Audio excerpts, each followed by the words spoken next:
સુરતમાં પ્રી મોન્સૂનની કામગીરી સામે સવાલો ઊભા થયા છે. તેમ મજૂરા ગેટ વિસ્તારથી મજૂરા ફાયર સ્ટેશન તરફ જવાના મેઇન રોડ ઉપર ગટરના ખુલ્લા ઢાંકણ જોવા મળ્યા હતા.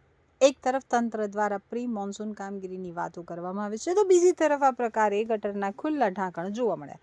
છેલ્લા 10 દિવસથી આ ગટરનું ઢાંકણ તૂટી ગયેલી અને કહવાયેલી હાલતમાં છે. ITI કોલેજની સામે જ આ સ્થળ છે, જ્યાં કેમ કોઈ અધિકારીની નજર સુદ્ધા પડી નથી તેવા સવાલો પણ ઊભા થઈ રહ્યા છે.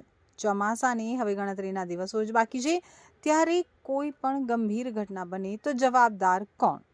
અને ચોમાસું શરૂ થતાં પહેલા અને રિપેરિંગ ન કરાય તો અંદર કોઈ વાહન કે વ્યક્તિ પડી જવાની શક્યતાઓ વ્યક્ત કરાઈ રહી છે. ગંભીર ઘટના ન બને તેને ધ્યાનમાં લઈ સમાજસેવી દ્વારા આ બાબતે ફરિયાદ કરવામાં આવી હોવા છતાં તંત્રના પેટનું પાણી પણ હાલતું ન હોવાનું સામાજિક આગેવાન ધર્મેન્દ્રભાઈએ જણાવ્યું હતું.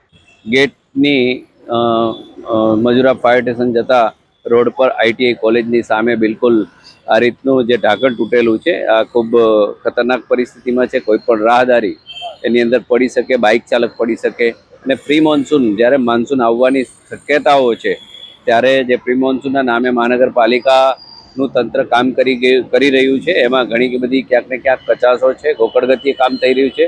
શહેરમાં ઘણી બધી જગ્યાએ ફૂટપાથના કામો અધૂરા છે, મેટ્રોની કામગીરી થઈ રહી છે, ત્યાં માટી પુરાણના કામો પણ થઈ રહ્યા છે. એટલે ત્વરિત જે કંઈ કામો છે એ મોન્સૂન પહેલાં થઈ જાય અને કોઈ પણ રાહદારીને કે કોઈ પણ સુરતીજનોને તકલીફ ના પડે એવા પ્રયત્નો મહાનગરપાલિકાની ટીમ કરે એવી અપેક્ષા રાખીએ છીએ. અને સુરતીજનોને એક જ કહેવા માંગુ છું કે આપને જ્યાં પણ નાના મોટા આવા સમસ્યાની તકલીફો લાગતી હોય તો અવશ્ય મહાનગરપાલિકાની ટીમને જાણ કરો, એમને ફરિયાદ કરો. ઓનલાઈન એપ્લિકેશન છે, અન્ય પણ સુવિધાઓ છે, તો તત્કાલ આવી કોઈ પણ બાબત રિપેરિંગ થાય તો કોઈની જાનહાનિ ના થાય.